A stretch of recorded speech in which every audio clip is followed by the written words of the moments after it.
प्लॉटला बेनी प्रक्रियेला दिला आपण ST. अच्छा. आणि एक बेसन डोस मध्ये भूमी पॉवर प्रोम बरोबर आहे. DAP अच्छा. एक 10-26 असं सुरुवातीला एक डोस दिला होता टाकलेला आहे. अच्छा. आणि बरं. नंतर ड्रिचिंग हा. Grow nitro. अच्छा. हा. आणि एकदा प्रीमियमची एक म्हणजे उद्या 20 मार्च 2025 आहे.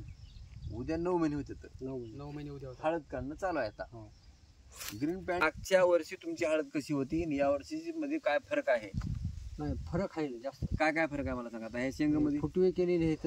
हा. ही शेंग वाढलेली आहे. म्हणजे ह्याची लांबी जास्त आहे. लांबी जास्त आहे. हा. आणि हे सुद्धा ठोकर आहे. आता हे जे मेन पॉइंट आहे. हा. मेन पॉइंट आहे. याला किती 1 2 3 4 शेंगा लागली आहेत. बरोबर आहे. तर ह्याच जागी जर ही छोटी शेंग राहिली असती, हा. भूमी पॉवर जर आपलं टाकलं नसतं, हा. ही छोटी शेंग राहिली असती. हा. आणि ह्या ज्या शेंगा आहेत बाजूच्या, हा. ह्या 2-3 इंचापर्यंत लांबलेल्या येतात. तर ह्या 1-1 इंच लांबलेल्या असल्या जागी या जागी. म्हणजे उदाहरणार्थ जे काही आपलं उत्पादन आहे हो. ते वाढलेलं आहे. वाढलेली संख्या बी वाढली, साईज बी वाढली साईज वाढली. आहे का हो नाही? ना. तर हे ढीग आहे सर. पूर्ण ढीग दाखवा. ह्याच्यावरला जो कलर आहे ना एक नंबर ह्याचा कलर आहे. आता हे संख्या जर म्हणली, आता हे तोडलेले आहे.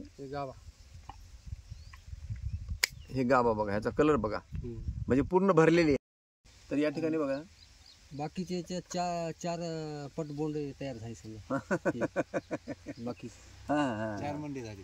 4 पोट बंडे तयार झाले. 4 फूट बनली. बाकीच्या शेंगा. अच्छा. आणि मेन बंडा हा. बरं. जवळपास याला एका